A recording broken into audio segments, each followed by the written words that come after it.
El célebre pionero de la agricultura natural Masanobu Fukuoka traslada la doctrina de la inactividad de Zhuangzi, de una manera consecuente, a su propia praxis. La llama agricultura del no hacer. Fukuoka está persuadido de que las técnicas de agricultura modernas destruyen la delicada ley de la naturaleza. Es cierto que ofrecen soluciones, pero para problemas que ellas mismas provocaron. La agricultura de la inactividad hace uso, como el cocinero de Zhuangzi, de las posibilidades o fuerzas que ya están insertas en la naturaleza. Zhuangzi podría haber dicho, un campesino sabio no hará. La agricultura del no hacer de Fukuoka prescinde, en efecto, del arado. El primero de los principios de la agricultura del no hacer es no laboreo, esto es, no arar ni voltear el suelo. Durante siglos, los agricultores han supuesto que el arado es esencial para cultivar las plantas. Sin embargo, el no laboreo es fundamental para la agricultura natural. La tierra se cultiva a sí misma de forma natural, mediante la penetración de las raíces de las plantas y la actividad de los microorganismos, pequeños animales y lombrices de tierra. La gente interfiere en la naturaleza y, por mucho que lo intenten, no pueden curar las heridas que causan. Si se deja a sí mismo, el suelo mantiene su fertilidad naturalmente, de acuerdo con el ciclo ordenado de la vida vegetal y animal. Como el cocinero de Zhuangzi, el buen campesino entiende su labor como un dejar acontecer. No haceres suetos. Las palabras de Fukuoka parecen sentencias de Zhuangzi. Si se planta un árbol cuidadosamente y se le permite seguir su forma natural desde el comienzo, no hay necesidad de poda ni tratamientos de ningún tipo. También Heidegger se acerca a la filosofía de la inactividad de Zhuangzi. La serenidad de Heidegger incluye una dimensión del no hacer. Las personas destruyen la tierra cuando la arrancan de su inaparente ley de lo posible y la someten a una condición de total disponibilidad. Solo la voluntad, que por todos lados se instala en la técnica, zamarrea la tierra estragándola, usándola abusivamente y cambiándola en lo artificial.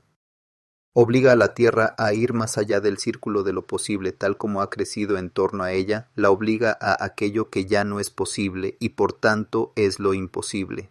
Salvar a la tierra significa dejarla estar en lo que le es posible, en el círculo delimitado por lo que fue constituyéndose como su posible. La ética de la inactividad de Heidegger consiste en hacer uso de lo posible en lugar de imponerle lo imposible. De la acción al ser. Hay un cuadro de Klee que se llama Angelus Novus. En él se representa a un ángel que parece como si estuviese a punto de alejarse de algo que le tiene pasmado. Sus ojos están desmesuradamente abiertos, la boca abierta y extendidas las alas. Y este deberá ser el aspecto del ángel de la historia. Ha vuelto el rostro hacia el pasado. Donde a nosotros se nos manifiesta una cadena de datos, él ve una catástrofe única que amontona incansablemente ruina sobre ruina, arrojándolas a sus pies. Bien quisiera él detenerse, despertar a los muertos y recomponer lo despedazado. Pero desde el paraíso sopla un huracán que se ha enredado en sus alas y que es tan fuerte que el ángel ya no puede cerrarlas. Este huracán le empuja irreteniblemente hacia el futuro, al cual da la espalda, mientras que los montones de ruinas crecen ante él hasta el cielo. Ese huracán es lo que nosotros llamamos progreso. Walter Benjamin. Hannah Arendt considera el siglo XX una época de la acción. Incluso nuestro vínculo con la naturaleza está determinado solamente por la acción y no por la contemplación absorta. Más allá del ámbito interpersonal, el ser humano actúa sobre la naturaleza sometiéndola por completo a su voluntad. Al hacerlo desencadena procesos que sin su intervención no se producirían y que conducen a pérdidas totales del control. Es como si hubiésemos trasladado nuestra propia imprevisibilidad, el hecho de que ningún ser humano puede anticipar completamente las consecuencias de su acción a la naturaleza misma, y con ello hubiésemos trasladado la antigua ley de la naturaleza, con cuya validez absoluta quisiéramos contar justo porque nosotros mismos somos los imprevisibles y los nunca del todo fiables por excelencia, al ámbito de las leyes de la acción humana, constituidas de un modo completamente diferente, las cuales por su parte nunca sirven de manera universal ni podrían jamás ser incondicionalmente confiables. El antropoceno es el resultado del total sometimiento de la naturaleza a la acción humana. La naturaleza pierde en él toda autonomía y dignidad. Es reducida a componente, a apéndice de la historia humana. La regularidad de la naturaleza es sometida al capricho humano, a la volubilidad de la acción humana. Hacemos la historia al actuar, y hacemos, pues, la naturaleza cuando la disolvemos completamente en referencias que apuntan a la acción humana. El antropoceno marca el punto exacto, temporal e histórico, en el que la naturaleza comienza a ser absorbida y explotada por la acción humana. ¿Qué hacer ante las catastróficas consecuencias de la acción humana que se proyecta sobre la naturaleza, consecuencias que ya se evidencian de una manera tan masiva? Arendt admite con franqueza que no puede ofrecer ninguna solución.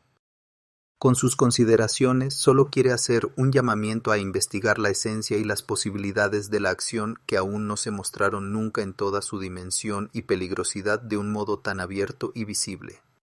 Además quiso introducir la reflexión cuyo resultado final, que quizás se encuentre a una gran distancia, sería una filosofía de la política ajustada a nuestra era y a nuestras experiencias. 67. ¿Qué tipo de filosofía de la política tendría como consecuencia una reflexión que pudiera tomar en consideración toda la problemática de la acción humana? Una filosofía crítica de la acción. En La condición humana, Arendt describe la acción humana, sobre todo, en lo que atañe a su magnitud y su dignidad. Es la acción en sentido enfático la que produce la historia. Arendt solo ve un rasgo de peligrosidad de la acción humana en el hecho de que no se pueden prever sus consecuencias. Y lo mismo más adelante, Arendt nunca llegó a considerar que la absolutización de la acción humana podía ser la responsable de las catástrofes que ya se anunciaban de manera inequívoca en su época. La filosofía, en cuanto resultado que aún se encuentra a gran distancia de una reflexión fundamental, debería tener por objeto aquella capacidad humana que no actúa. El verbo de la historia es actuar. El ángel de la historia de Walter Benjamin se ve obligado a enfrentarse a las consecuencias catastróficas de la acción humana. Ante él crece en dirección al cielo el montón de ruinas de la historia. No puede derribarlo, sin embargo, porque el huracán que viene del futuro, llamado progreso, lo arrastra con él. Sus ojos desorbitados y su boca abierta son el reflejo de su impotencia, de su espanto. La historia humana es un apocalipsis continuo. Se trata de un apocalipsis sin acontecimiento. Lo catastrófico es la prolongación sin acontecimientos de la hora. Hay que basar el concepto de progreso en la idea de catástrofe. Que esto siga sucediendo es la catástrofe. Ella no es lo inminente en cada caso, sino lo que en cada caso está dado. El infierno no es nada que no sea inminente, sino esta vida aquí. Lo catastrófico no es la irrupción de un acontecimiento inesperado, sino la continuidad del seguir sucediendo, la repetición continuada de lo igual. Aquí incluso lo más nuevo resulta ser lo igual.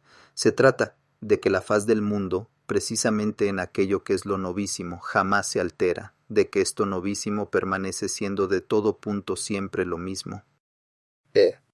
Esto constituye la eternidad del infierno. La salvación consiste, por tanto, en una radical interrupción de la hora.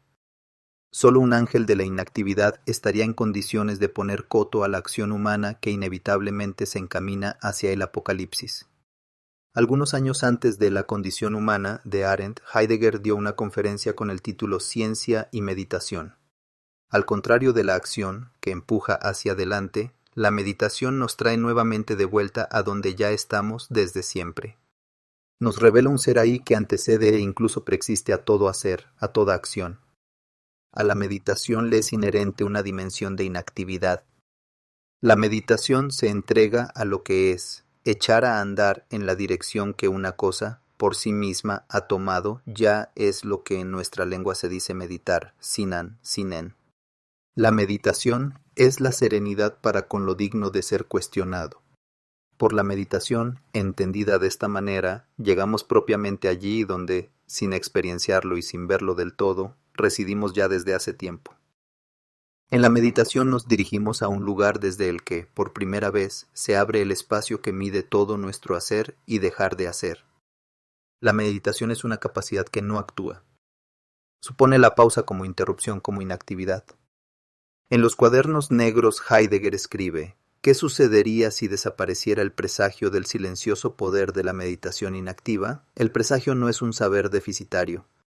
Más bien es algo que nos revela el ser, el ahí que rehúye todo saber proposicional. Solo por medio del presagio tenemos acceso a aquel lugar en el que el ser humano reside desde siempre. El presentimiento no se dirige, como presentimiento habitual pensado calculadoramente, a la temporalidad venidera y sólo próxima, recorre y mide toda la temporalidad, el espacio-juego temporal de la I. El presentimiento no es un escalón previo en la escalera del saber. Más bien es lo que da acceso a aquel pórtico en el que todo lo que puede saberse posee su sede, es decir, tiene lugar.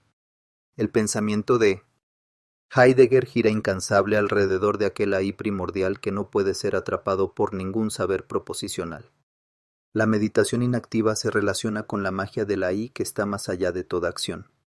Sus pasos no conducen hacia adelante, sino hacia atrás, hacia donde ya nos encontramos. Nos dejan llegar al ámbito en el que ya nos hallamos. En su inmanencia radical, este ahí se encuentra demasiado cerca de nosotros, de modo que lo pasamos por alto una y otra vez.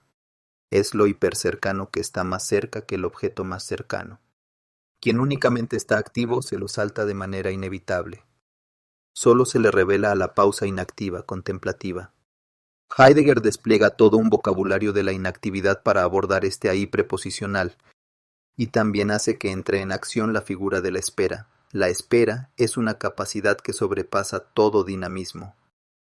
Quien se conforma con poder esperar supera todo rendimiento y los éxitos que de él resultan. Solo en la espera sin propósito alguno, en la pausa de la espera, el ser humano advierte aquel espacio en el que se encuentra desde siempre.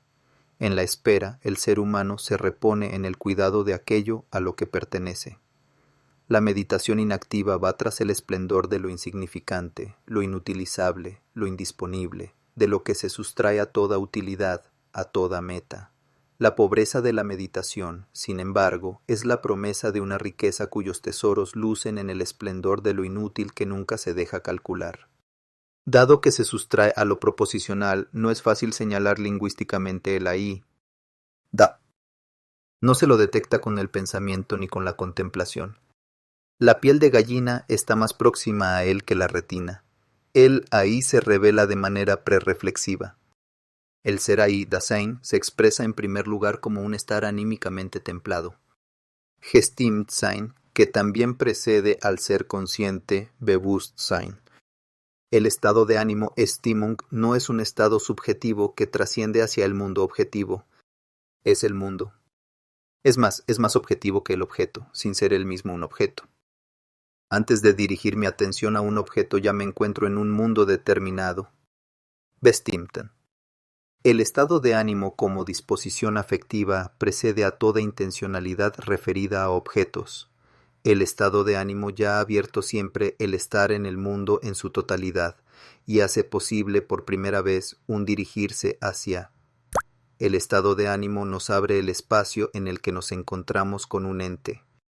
Revela el ser. No podemos disponer del estado de ánimo. Es algo que nos sobreviene. No es posible provocarlo voluntariamente. Ocurre más bien que somos arrojados hacia él. No es la actividad, sino la condición de arrojado, en cuanto pasividad originaria ontológica, la que determina nuestro ser en el mundo original. En el estado de ánimo se revela el mundo en su indisponibilidad. El estado de ánimo precede a toda actividad y es, al mismo tiempo, determinante para ella. Toda acción es, sin que seamos conscientes de que lo es, una acción determinada. El estado de ánimo constituye, pues, el marco prerreflexivo de las actividades y las acciones. De este modo puede propiciar o impedir acciones determinadas. A lo más íntimo de la actividad le es inherente una pasividad. Las acciones y las actividades no son, por tanto, totalmente libres o espontáneas. Tampoco el pensamiento es pura actividad y espontaneidad. La dimensión contemplativa que le es inherente hace de él un corresponder. Corresponde a lo que nos llama como voz del ser al dejarse determinar por ella. Pensar significa abrir nuestros oídos, es decir, escuchar y prestar atención. Hablar presupone prestar atención y corresponder. Filosofía es la correspondencia realizada expresamente, que habla en cuanto atiende a la llamada del ser del ente. La correspondencia escucha la voz de la llamada. La correspondencia es siempre y necesariamente, y no solo de forma ocasional y casual, una correspondencia dispuesta por la llamada. Está en una disposición afectiva. Y solo sobre la base de esta disposición, el decir propio de la correspondencia recibe su precisión, su determinación. El estado de ánimo no es algo indeterminado o difuso. Más bien le otorga a lo pensado la cualidad de determinado, Bestimmtheit. El estado de ánimo es una fuerza de gravedad que condensa palabras y conceptos en forma de un pensar determinado. Le da al pensar una dirección determinada en el plano prerreflexivo.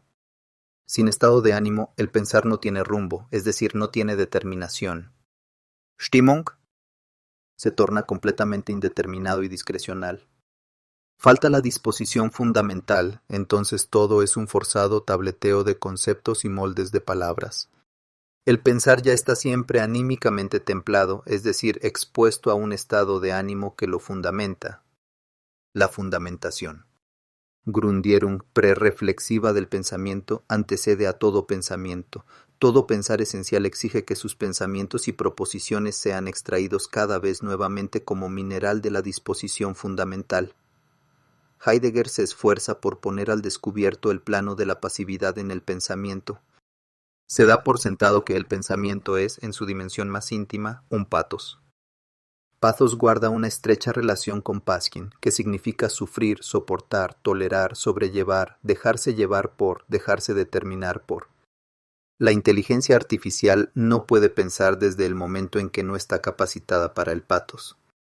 El sufrimiento y el padecimiento son estados que no pueden ser alcanzados por máquina alguna. A las máquinas les es ajena, sobre todo, la inactividad contemplativa. Solo conocen dos estados, encendido y apagado. El estado contemplativo no se consigue sencillamente desactivando el funcionamiento. La máquina en realidad no es ni activa ni inactiva. La actividad y la inactividad se comportan como la luz y la sombra. La sombra da forma a la luz. Le da contornos. La sombra y la luz se condicionan entre sí. También pueden comprenderse de este modo la actividad y la inactividad como dos distintos estados o modos del pensamiento, o incluso del espíritu. El pensamiento es un tejido formado por luz y sombra. La inteligencia maquinal, por el contrario, no conoce ni la luz ni la sombra. Es transparente. La contemplación se contrapone a la producción. Se relaciona con lo indisponible como algo ya dado. El pensamiento está siempre en actitud receptiva. La dimensión de don que hay en el pensar lo vuelve un agradecer.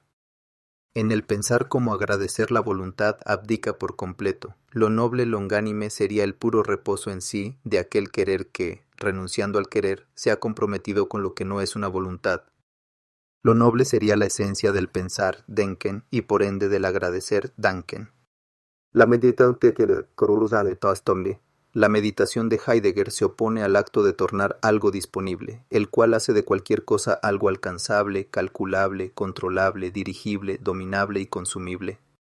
En la digitalización, el acto de tornar disponible asciende a un nuevo nivel. Al totalizar la productibilidad, anula la propia facticidad. El ordenamiento digital no reconoce ningún fundamento indisponible del ser. Su lema es que el ser es información. La información vuelve al estar completamente disponible.